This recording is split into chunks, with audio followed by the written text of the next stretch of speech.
आज हम बात करते हैं मल्टीप्लिकेशन ऑफ नंबर्स की निखिलम मेथड के द्वारा, जिसे बेस मेथड भी बोला जाता है। ये हमने अपने पिछले वीडियोस में भी डिटेल में पढ़ा, लेकिन यहाँ पर हम बात करते हैं ऐसे नंबर्स की जिनका बेस डिफरेंट है।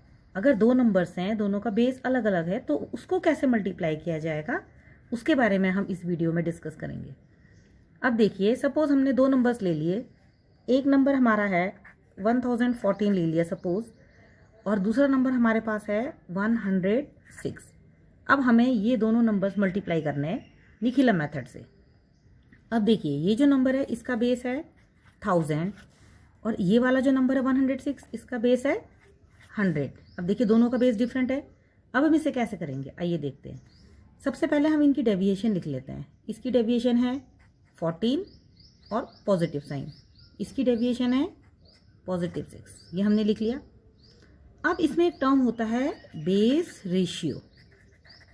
बेस रेशियो मीन्स दोनों के बेस का डिवीजन। देखिए यहाँ पे ये 100 है, ये 1000 है, तो 1000 जो बड़ा बेस है अपॉन जो लोअर बेस है, दोनों का रेशियो। ये कितना आ गया, देखिए 10, क्योंकि इसका हमने यहाँ पे यूज़ करना है। अब देखिए यहाँ पे हम क्या करते हैं, सबसे पहले हमने अपना ये नंबर लिखा, फिर से ये है +14, ये है +6।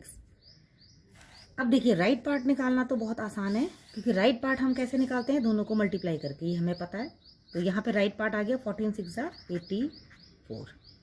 अब देखिए, लेफ्ट पार्ट के लिए हम क्या करते हैं, निखिलम मेथड में ऐसे ऐड कर लेते हैं।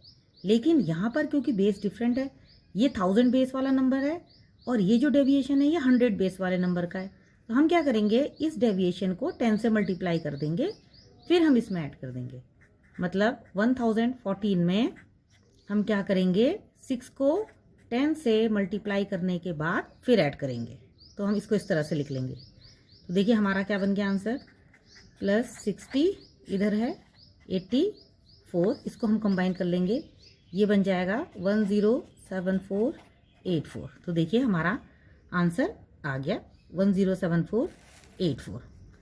अब इसमें अभी हमने ये मेथड से मल्टीप्लाई किया, लेकिन हम इसको ऐसे भी कर सकते हैं।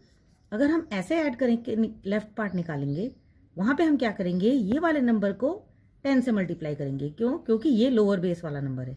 तो आइए इस मेथड को भी देख लेते हैं। और अगर हमें ऐसे करना है तो देखिए, राइट पार्ट निकालने का सेम मेथड है 84। अब लेफ्ट पार्ट निकालने के लिए हम क्या कहा था हमने, 106 को पहले 10 से करेंगे, फिर उसमें 14 ऐड करेंगे। 106 × 10 + 14।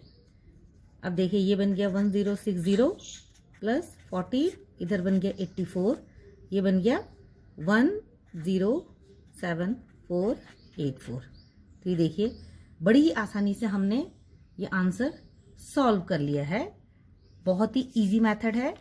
अगर डिफरेंट बेस वाले हमारे पास नंबर्स हैं तो उसको भी हम दोनों को सेम बेस बनाकर भी कर सकते हैं, और इस तरह से भी कर सकते हैं, उनका बेस रेशियो फाइंड करके। इसमें सेम बेस बना के भी किया जा सकता है, लेकिन वो मेथड थोड़ा सा कैलकुलेटिव ज़्यादा हो जाएगा, लेकिन ये मेथड उससे भी आसान है।